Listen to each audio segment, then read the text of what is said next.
αφήσα σκεφτήκαμε, όπως είπε και η κύριος μας, να παρακινήσουμε και εσάς και θέλαμε, κολλήσαμε κάποια μονοπάτια όπως βλέπετε. Αν θέλετε να θα σας δείξουμε μετά να διαβάσετε και τα κειμενάρια μας, να δείτε αυτά που έχουμε σκεφτεί για να καθορίσουμε, για να μην είναι το χωριό μας. Μετά θα ψηφίσετε τις αφήσεις, είναι δύο αφήσεις όπως φέρετε πολύ. Ναι. Και εσείς να μας βοηθήσετε για να παρακολουθήσουμε και τις άλλες τάσεις.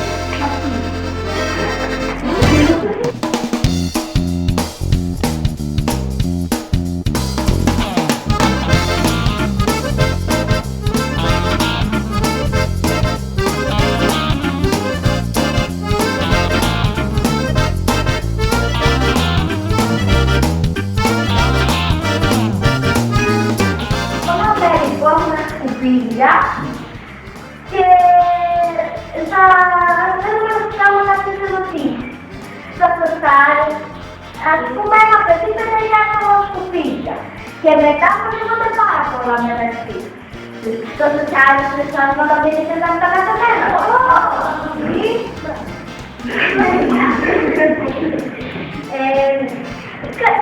Άρα, θα σας άρεσε να πετάτε κάτω σκουπίδια πάνω για να ερχόταν κάποιος σφαίρος εδώ πέρα και να βρείτε το χωριό ότι είναι δρόμικο.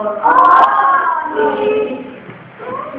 Γι' αυτό θα θέλαμε να μας βοηθήσετε σε αυτή την εκστρατεία που θέλουμε να κάνουμε.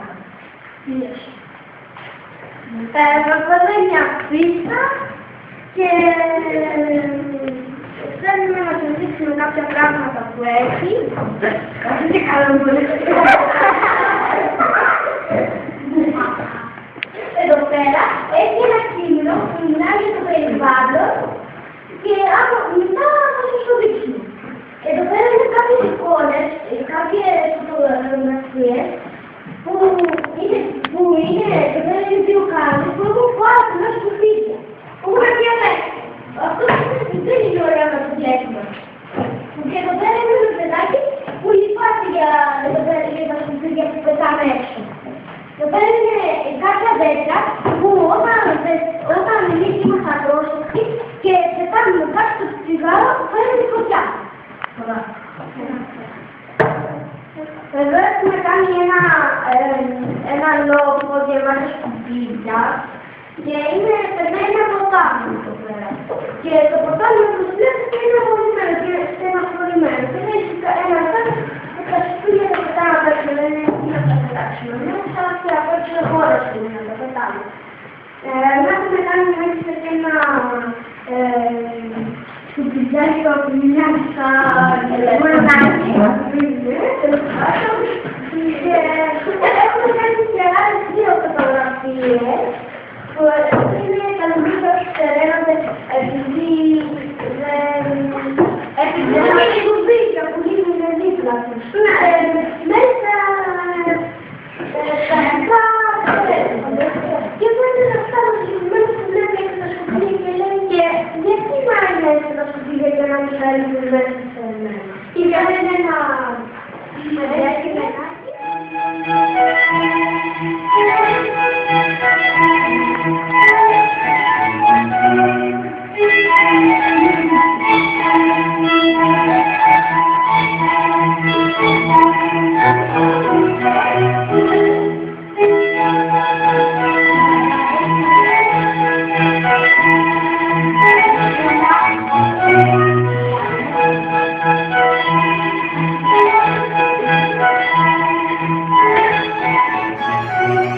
Grazie, non mi ha fatto molto.